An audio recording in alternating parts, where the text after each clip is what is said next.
I think it was the Smugglers Inn it's called, and there was easily, 90% of the people in there were American.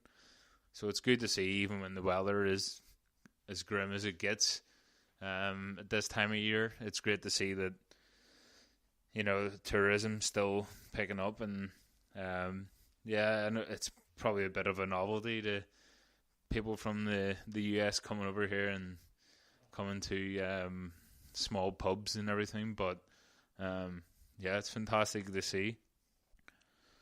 Finally, obviously the big news this week, and the old politics is coming back here, but the big news this week was Theresa May came out with the first draft of the EU withdrawal deal, which caused a lot of commotion, and it seemed like everything just stopped, and it was just all about Brexit for a couple of days there. And as somebody who'd studied politics and has a really deep interest in it, luckily I had 2 days off work anyway, and this coincided with the meltdown that happened. But it's just so interesting to see the reaction to it. Of course, the DUP were completely against the deal, and it's kind of a bit of an interesting. It's a bit like somebody breaking up with their other half on Facebook, and everybody's able to see. It's kind of what's happened with the Conservatives and the DUP at the moment. But yeah, it was an interesting one. I don't think the deal's going to pass whatsoever. But Northern Ireland businesses came out and were cautiously supportive of it. Yet the DUP also came out and were disappointed with Northern Ireland business. So the kind of rule of thumb that I would use is if the DUP is against something, it's usually a good thing.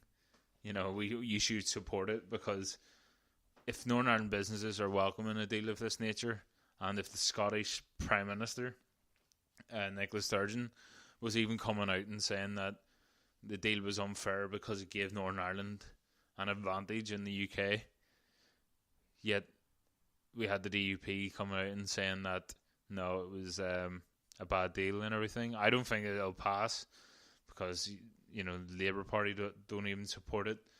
Half of the Conservatives don't support it. Lib Dems don't seem to support it either, and even the Greens. So don't think it's going to pass, but I just don't know where that leaves us. Again, the whole thing of Stormont and the executive, it's just a secondary thing. Maybe not even secondary, There doesn't seem to be any talks whatsoever. I can't remember the last time it was mentioned by Karen Bradley or, any of the leading parties. Obviously, Brexit poses a much bigger threat to things, but I just don't know where we're going to go from here.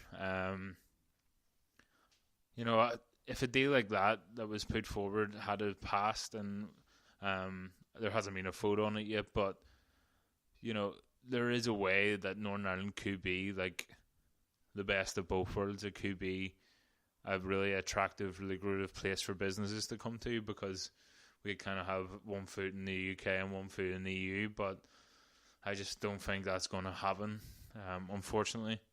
And I don't know what happens with this deal. If this deal doesn't go through, do we just go into like a no deal scenario? And I think most of the deal that was put out was over 500 pages. I haven't read it, even on the night that it was released. Somebody had worked out on Twitter that if the MPs were to read it by the time it was going to be spoken about the next day in Parliament, they would have had to read 50 pages an hour until all night, overnight, without sleeping.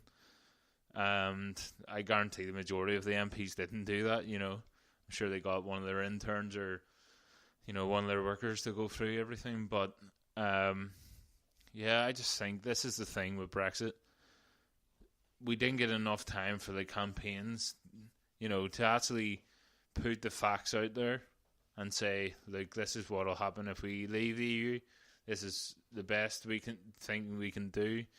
But instead, the people of the UK were sold a unicorn, when reality is they're getting a donkey if they leave the EU. You can't have everything, but you can't have the benefits that we have now within the EU and leave it and also have those benefits. Like that doesn't work. That's not how life works. But that's what the people were sold, and I think that's the premise that a lot of people voted for Brexit on.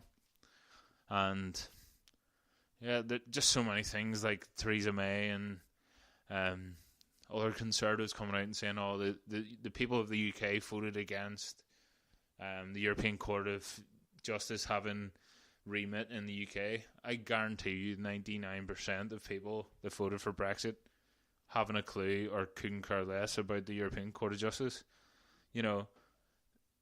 Even me, who's voted to remain, I wasn't voting to remain primarily because I wanted the European Court of Justice to have remit and authority in the UK. I'd say things like that.